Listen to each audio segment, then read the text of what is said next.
In the beginning of the film, we see Elvira, her mom, and sister leaving their house to go to another kingdom. Elvira was very happy because she liked the poetry written by the prince of that kingdom and dreamed of marrying him. Soon, they reached the new kingdom and met an older man, whom Elvira's mom was going to marry. This man had a daughter named Agnes, who was much more beautiful than Elvira and her sister. Everyone seemed happy with the marriage, but the happiness didn't last long. After 2 days, Agnes's dad had a heart attack and died. Upon hearing the news, many people arrived at Agnes's house to recover debts from her father. When they learned that he had recently married Elvira's mom, they demanded repayment immediately, threatening to seize their home and lands. Elvira's mom didn't have any money either. She had married him believing he was wealthy, unaware he was actually penniless. She begged the creditors for a few months' time. After they left, she went into shock, realizing she had been tricked and had no means to improve her financial condition. She was too old to attract another rich husband, and her savings were almost gone. Feeling sorry for her mother, Elvira promised to marry Prince Julian of the kingdom and solve their problems. Her mother, however, was skeptical. Elvira was neither particularly beautiful nor admired, and winning the prince's heart seemed unlikely. Elvira also had a younger sister who was very cute but too young for marriage, so all hopes rested on Elvira. Meanwhile, Agnes was grieving. Her mother had passed, and now her father was gone too. She sat in front of her father's body, praying for help. Some days later, a royal minister arrived with a message from the king. Prince Julian had reached marriageable age, and a grand ceremony would be held in 4 months to choose a bride from among all eligible girls in the kingdom. Girls who wanted to participate had to register with the minister. It was essentially a contest to showcase themselves as perfect candidates.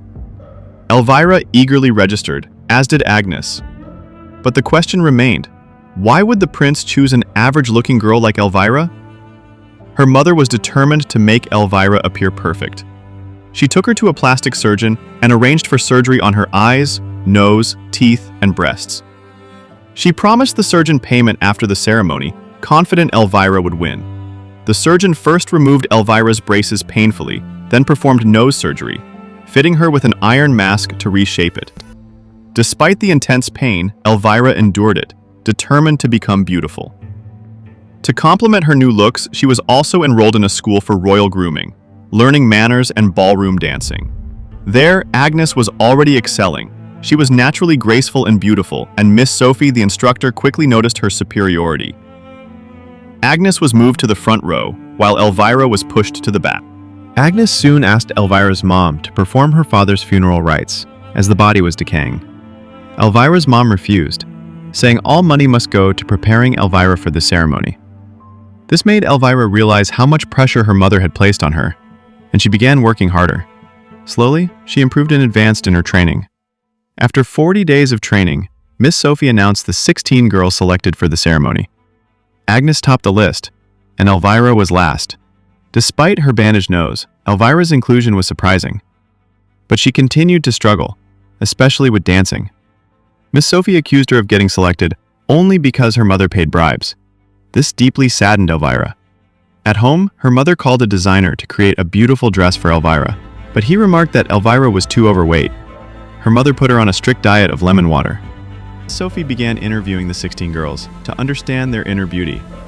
Agnes impressed again, while Elvira, though pitied for her efforts, didn't stand out.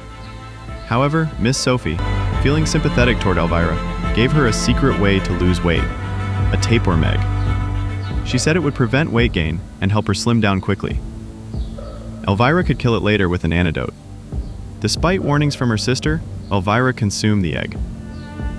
Soon after, Prince Julian came hunting nearby, rekindling Elvira's dream. Later, Elvira saw Agnes speaking with a servant. Furious, she told her mother, who punished Agnes harshly and made her a maid in their home. Elvira was pleased, seeing her main rival eliminated. She ate secretly, and Agnes, despite everything, still brought her food, secretly hoping she would not lose weight. At school, Miss Sophie asked about Agnes's absence.